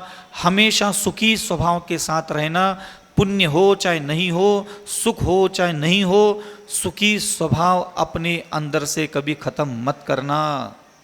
आपको क्या लगता है हम आहार करने के लिए खड़े रहते हैं, सारा आइटम क्या सुख देने वाला होता है हमारे हाथ में, लेकिन हम सुखी स्वभाव से खा लेते। हमारा स्वभाव हम कभी बहुत दुखी नहीं बनाते। समझ में आ रहा है। और दुखी कब होते हैं सबसे ज़्यादा पता है, हमें कितना भी तपस्या करवा लो, कितना भी कुछ भी कर लो, बस जबरदस्ती कोई आकर के पैर छूता है ना तो बहुत दुख होता है। बस पता नहीं, हमें पसंद ही नहीं आता टच करवाना किसी से। किसी भी साधु को पसंद नहीं आता, आचार्य जी को तो बिल्कुल पसंद नहीं आता था, लेकिन उपसर्ग कर समझ करके हम लोग झेल लेते हैं उसको। हकीकत है ये। हाँ, मैं बार बार बोलना चाहूंगा इस चीज को, कभी भी दूसरों के शरीर को टच करने के पहले 1000 बार सोचना चाहिए। साधु भी क्यों ना हो, गुरु भी क्यों ना। देखो आप लोगों की ये कोई तो बोलता है ना ऐसा प्रवचन में, इधर उंगली छू लो इधर से ऊर्जा मिलेगी, ये मिल जाएगा, ऐसा ऐसा, ये नहीं होता। ध्यान रखना, आपका टच करने से ऊर्जा में दिमाग अटका रहता है, हमारा मन, हमारी आत्मा, हमारा चिंतन मनन सब डिस्टर्ब होता है, हमारे भाव डिस्टर्ब होते हैं, हमारी बुद्धि खराब हो जाती है। हमें हमारे अंदर तुम बगल में आए, हमारे आत्मा से ये आवाज़ निकालने की इच्छा रहती है कि जा बेटा कल्याण हो जाएगा। तुम्हारे छूते ही हमारे दिमाग में क्या शब्द पैदा होते हैं पता है, हट जाए ऐसे, दूर हो जाए ऐसे, दूर जाए चले। चेहरे की तरफ देखा करो साधु के, तुम्हारे छूते समय चेहरे की लकीरें कैसी मुरझा जाती है। कहाँ से आशीर्वाद लिया तुमने, कहाँ से आशीर्वाद मिला तुझे, तू खुद बता ना। और ये मेरी आज की रिकॉर्डिंग आप सब साधुओं को दिखा दो, महाराज अविचल सागर जी सही कह रहे थे क्या। वो उनको अपनी दुकानें, हमें भी अपनी दुकान चलवानी होती है तो हम कुछ बोलते नहीं है, हकीकत तो जई होती है। हाँ, अब तुम टका बेका लेके आते हो तो तब ठीक है, छू लो चपट लो, लेकिन आत्मा से अगर कहो ना, कोई भी साधु इसके समर्थन में नहीं है, कोई भी साधु इसके समर्थन में नहीं है। आओगे रेला लग जाता है, सब कर जाते हैं, साधु चुपचाप बैठ जाता है, मन मार करके आशीर्वाद दे लेगा, लेकिन आत्मा से नहीं मिलेगा, ये तो पक्का समझ लो। हाँ, हाँ? आशीर्वाद नहीं होता। आशीर्वाद जो शब्द होता है ना, ये अलग चीज है। नमोस्तु ही बलवान होती है, आशीर्वाद बड़ा नहीं होता। महान आशीर्वाद नहीं होता, आशीर्वाद बड़ी नहीं होती, नमोस्तु बड़ी होती है। आपको नमोस्तु का वैभव नहीं पता, इसलिए आपको लगता है कि आशीर्वाद बड़ा मिल जाए। आशीर्वाद ना छोटा होता है ना बड़ा होता है। मैं आंख खोल के देख लो, नहीं देख लो, हाथ ऊपर उठा दो, नहीं उठा दो, कोई लेना देना नहीं होता, कोई लेना देना ही नहीं है। नमोस्तु बड़ी होती, नमोस्तु शासन जयवंतो, ये आगम में लिखा है। नमोस्तु शासन, ये मूलाचार में आया है एक जगह ऐसा प्रकरण। आशीर्वाद से कोई लेना देना नहीं है आपका। आशीर्वाद शब्द का मतलब क्या है, हे गुरुदेव मैं एक अज्ञानी जीव हूं, मेरे अंदर 25 कषाय है, 4 संज्ञा है, मैं आलस, निद्रा, प्रमाद, पुद्गल पदार्थों में आनंद मनाने वाला, मनोरंजन करने वाला और उसी को प्राप्ति में सुख, उसी की नहीं प्राप्ति में दुख मनाने वाला संसारी जीव हो। और मुझे ऐसा लगता है कि मेरे मन वचन काय में ऐसा कुछ भी हरकतें नहीं है जिसमें मेरा कोई मंगल हो। मेरा सुबह से लेकर के शाम तक जो मेरे मन वचन काय की हरकतें रहती है, मुझे नहीं लगता कि उससे मेरा कोई भला होने वाला है। इसलिए महाप्रभु, जिसमें मेरा मंगल हो ऐसा कुछ वचन मुझे सुनाइए। समझ में आ रहा है? ऐसा कुछ ज्ञान मुझे दीजिए। आशीर्वाद, आशीर का मतलब होता है मंगल करने वाला, वाद मतलब होता है वचन। हे प्रभु, कुछ ऐसे वचन मुझे सुनाइए जिन वचनों को सुन करके, ग्रहण करके, उन वचनों का मैं पालन कर लूँ तो उसी में मेरा भला है। मेरा अंदर, मेरे मन में जो आता है, मेरी वाणी, मेरी इंद्रियों में जो दिन भर होता है, उससे नहीं लगता कि मेरी जो इंद्रियां की हरकतें देख करके इसमें कोई मेरा भला होने की संभावना है। ये आशीर्वाद भी नहीं है, ये सांत्वना है। काय दाऊ, कैसा चल रहा हो? अच्छा चल रहा हो, बढ़िया चल रहा हो। किसी बीमार व्यक्ति को जाओ, कैसा है? अरे ठीक चल रहा है, ठीक चल रहा है। तो क्या आशीर्वाद दे रहा है क्या? ये आशीर्वाद नहीं, ये सांत्वना, ये सांत्वना मुद्रा होती है। ठीक है दाऊ, ठीक है, अच्छा अच्छा, ठीक है, तुमने नमस्तो करी, हाउ ठीक है, अच्छो करो, काम अच्छो करो, क्योंकि तुम्हारे नमस्तों में भला है। मेरे इधर से कुछ, इधर से कोई रोशनी थोड़ी निकलती है, और निकलती तो आपके ऊपर क्यों गिरेगी? वो गिरेगी उस पर जिसका स्वभाव, बुद्धि, विचार, अंतःकरण सर्वगुण संपन्न होगा। तो हमारे शरीर से जो रोशनियां निकलती है वो वही जा करके टकराएगी जहां उसको टकराना है। रोशनियां अंधी नहीं होती, समझ में आ रहा है? हाँ, जो जहां चाहे टकरा ले। रोशनियों के पास ज्ञान होता है, उसको पता होता है मुझे किस आत्मा के ऊपर जाके गिरना है। समोशरण में बैठने वाले तीर्थंकर की जबान बंद हो जाती है। 66 दिन तक वहां बैठने वाले एक भी व्यक्ति की योग्यता नहीं थी। सब जैन थे, सब राजे महाराजा थे, सब थे। और एक ब्राह्मण सारी दिव्यताओं को पता होता है किसके सामने प्रकट होना है और किसके सामने प्रकट नहीं होना है। ये उस दिव्यता को आप मजबूर नहीं कर सकते। आप हमसे आशीर्वाद जबरदस्ती ले ही नहीं सकते। हम बोल भी तो भी नहीं मिलेगा। हाँ, स्वयं ही वो प्रकट हो जाती है। वो अगर मुनि महाराज के रिद्धि सिद्धि का लाभ लेना है, सब बगल में जाकर के ऐसे दूर खड़े रहो, मैंने देखा नहीं देखा कोई लेना देना नहीं है। ऐसे कई सैकड़ों हजारों बार हमारे जीवन में हमने कई बार अनुभव किया।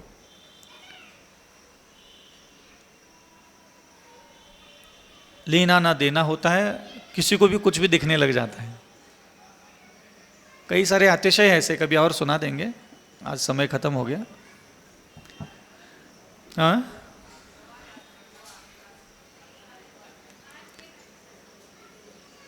हम कोटा में थे तो वहाँ पार्श्वनाथ जिनालय रेलवे स्टेशन के बगल में। तो वहाँ हम रोज़ शाम को भक्तांबर की थोड़ा कुछ लोग प्रश्न पूछते थे।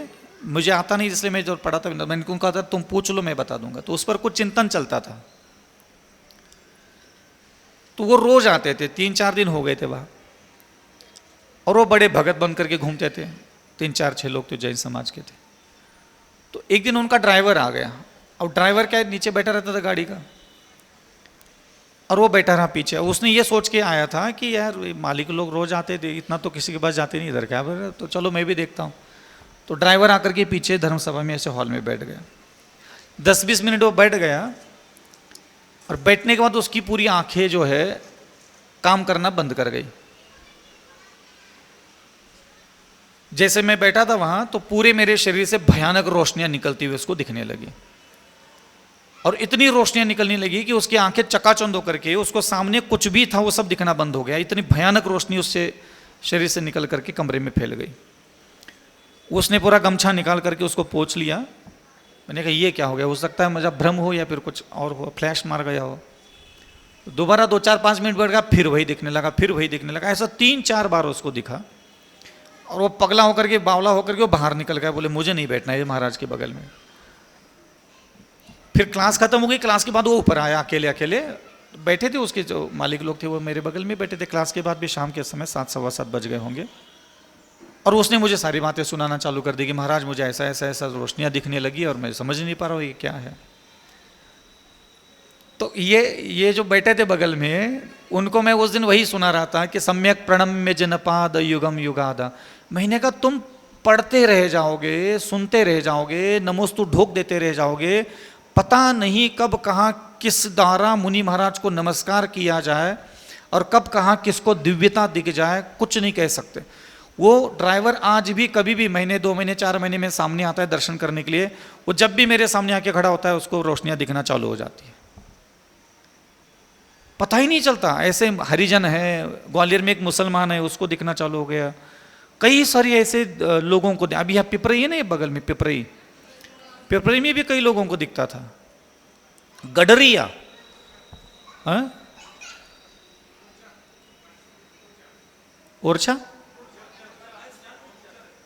गुर्जर, हाँ कलेक्टर था वो। तो ऐसे 150-200 लोग हैं जिनको सामने आते ही सब दिखने लग जाता है, धाड़ धाड़ धड़ धड़ दिव्यता पूरे।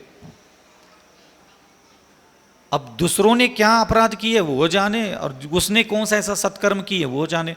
इतने लोगों का अध्ययन करने के बाद फिर मुझे लगा कि कहीं ना कहीं उनके स्वभाव में अच्छाइयाँ पनपती है, तभी उनको दिव्यता दिखती है। या ललितपुर में भी कई लोगों को दिखता है, लेकिन हम उसको ओपन नहीं कर देंगे, वो पीछे पड़ जाओगे तुम लोगों से। बहुत कुछ होता है जिन आगम में, जिन शास्त्रों में, लेकिन आप लोग उसको जानते नहीं है। ये कर लिया, इतना कर लिया, उतना कर लिया। आप लोग करने की तरफ ज़्यादा ध्यान देते हैं और मैं होने की तरफ ज़्यादा ध्यान देता हूँ। आप क्या हो ये बताने की काबिलियत आना चाहिए, आप क्या हो ये बताने का साहस आपके अंदर आना चाहिए। मैं क्या करता हूँ ये तो आप बता दोगे मुझे, पूजा करता हूँ, जाप करता हूँ, अभिषेक करता हूँ, दान करता हूँ, फलाना करता हूँ, फलाना करता हूँ, बताने की लिस्ट बहुत बड़ी है। तुम क्या हो ये बताने की लिस्ट बता के दिखाओ एक बार। सरल स्वभावी हो गया, विनयवान हो गया, मृदुभाषी हो गया, नम्र हो गया, कोमल हो गया, शांत हो गया, लज्जावान हो गया। हम होने वाले नहीं हो पा रहे अभी भी। इसलिए थोड़ा सा कोशिश करो, इन किन प्रकार ने बचा खुचा, यही मनुष्य जीवन है। जैसा है उसी में हमें अच्छा स्वभावी बनना है, अलग से कभी कोई पृष्ठभूमि नहीं मिलती। ये ध्यान रखना। भाग्य अच्छा देखने से बेहतर है कि स्वभाव अच्छा देखने के सपने ज़्यादा देखा करो। किस्मत अच्छी देखने से ज़्यादा स्वभाव अच्छा देखने की कोशिश किया करो। और दुनिया में अगर कोई बहुत बड़ी कोई किस्मत होगी ना, वो भी उसी को प्राप्त होती है जिसका स्वभाव अच्छा होता है। हाँ, और बदकिस्मती अगर किसी के पास आई है तो खोटे स्वभाव के कारण ही आई है। और किस कारण आई है बताओ ना। ये तीर्थंकरों का भाग्य इतना प्रबल क्यों? अच्छे स्वभाव के कारण। तपस्या कितनी की 9 जन्मों में मुझे नहीं पता, लेकिन स्वभाव बहुत अच्छा होता है। प्रभु को प्रेम करने वाला, गुरु को प्रेम करने वाला, मंत्र को प्रेम करने वाला, एक स्वभाव होता है। इसमें कौन सी एकाग्रता की जरूरत होती है? एक ऐसा स्वभाव होना चाहिए। आपके घर में 40 साल से मंदिर जाते हो, एक जिंदा आदमी अपने गली और मोहल्ले और अपने मकान का लेके आओ जो ये कह सके कि ये भगवान से प्रेम करता है।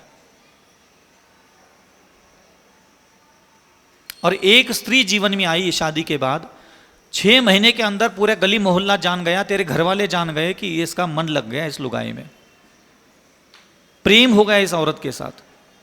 6 महीने नहीं लगे तुझे प्रेम होने में पूरा। और 40 साल से तुम जिनालय आ रहे हो, रोज के 3-3 घंटा यहां बैठते हो, पूजा पाठ जाप अभिषेक शांति धारा। तुम खुद या तो बोल लो मेरे सामने खड़े होकर के, या फिर कोई प्रूफ लेके आओ कि महाराज आप मेरी बात नहीं मानोगे लेकिन इसको पूछ लो मैं भगवान से कितना प्रेम करता हूं। एक भी सबूत नहीं आपके पास। तू अपने पति को कितना प्रेम करता है, पत्नी को कितना प्रेम करता है, पुत्र को कितना प्रेम करते हो, माँ बाप को कितना प्रेम करते हो, मित्र को कितना प्रेम करते हो, धन को कितना प्रेम करते हो, खाने के कौन कौन से आइटम को कितना प्रेम करते हो, ये गली कूचे के कुत्ते बिल्लियां तक जान लेती है। ऐसा तुम कांड ही करते हो, लेकिन आज तक तुमने जिनेंद्र भगवान के सामने खड़े रह करके ऐसा कोई कांड ही नहीं किया, कुछ ऐसे कर्म ही नहीं किए कि बगल वाला व्यक्ति ये जान सके कि यार ये कितना प्रेम भाव रखता है भगवान के साथ, ये पूजा में कितना प्रेम भाव है इसका मंत्र से कितना प्रेम है। वो क्यों नहीं आपके पास? ये भी तो पूछो ना खुद को, ऐसा क्या है, क्या छूट गया ऐसा? ये एहसासात बगल के व्यक्तियों को क्यों नहीं हो पाया? आज आपका बेटा भी जानता है कि आप अपनी मां से और अपने पिता से और अपनी पत्नी से और अपने पति से कितना प्रेम करते हो। करते हैं कि नहीं करते, कम करते, ज्यादा करते, नजर, ये तक उसको खबर है। भगवान के बारे में पूछो उसको जाकर के, आप अपनी औलाद को पूछो मैं भगवान से कितना प्रेम करता हूं, बता सकते हो क्या? वो शब्द नहीं निकलेंगे उसके मुंह से। उसका कारण क्या है कि जो धर्माचरण आपने किए हैं और जितना स्वभाव में परिवर्तन वो देखना चाहता है प्रभु के पास जाते जाते, उस स्वभाव का प्रदर्शन आप नहीं कर पा रहे हैं। उतना सुंदर हृदय, बुद्धि, विचार, नियत, अंतःकरण का आपने प्रदर्शन नहीं किया, इसलिए आपके सारे धार्मिक अनुष्ठानों के बाद भी आपके लिए यह कोई शब्द नहीं बोल सकता कि आप परमात्मा के प्रेमी हो। आपको स्त्रियों के रूप में डूबते हुए कई लोगों ने देखा। आप कहीं बैठे हो और आपको कोई सामने का किसी का शरीर पसंद आ गया और आपने देखा और आपकी आंखें उससे प्रभावित हो गई। बगल के 5 दोस्त आपके साथ खड़े थे, उन्होंने ये जान लिया कि ये बंदा इससे मोहित हो गया है। आपके साथ ऐसा हुआ है कि नहीं हुआ? हुआ है। आप जिनालय में 30 साल से खड़े हो, आप भगवान को देख रहे होते हो, क्या आपने कभी इंसान को ऐसा देखा है कि अरे यार ये आंखों में डूब गया भगवान में? आपने किसी की ऐसी आंखें देखी है आज तक? आपको किसी ने देखा है ऐसा आज तक? आप किसी ठेले पर खड़े हो और ठेले पर खा रहे कचौड़ी, लेकिन आपकी आंखें जा रही जलेबी की तरफ। बगल वाला व्यक्ति आपकी आंखों से जान लेता है कि इस बंदी की आंखें उधर जलेबी डाल रही, जलेबी भाग गई इसको। समझ में आ रहा है आपको मैं कुछ कहना चाह रहा हूं? आप मेरे प्रभु के सामने खड़े रहते हो, कभी कोई वेदी पर बैठने वाला भगवान बोल सकता है कि यार ये मैं भले ही अभिनंदनाथ भगवान बीच में बहुत बड़ा हूं, लेकिन ये अविचल सागर जी ये बगल के भगवान से बहुत मोहित है। कोई बगल का भगवान ही पकड़ ले हमारी आंखें।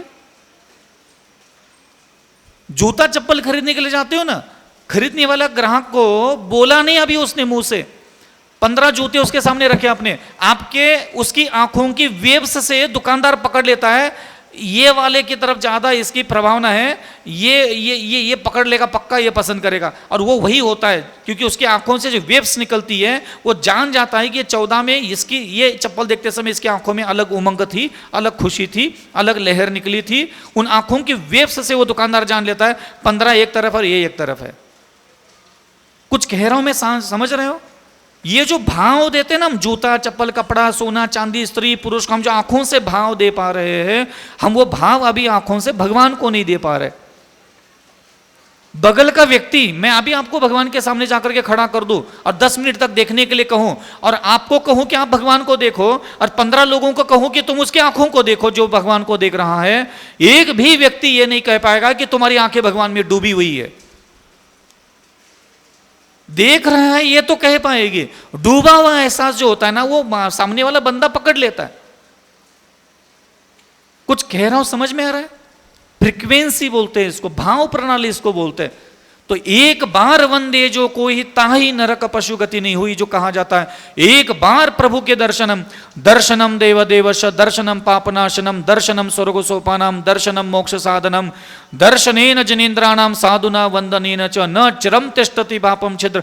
कि भगवान को देखने से इतना मिल रहा है भाई साहब, वो देखना कितना बेहतर होना चाहिए था।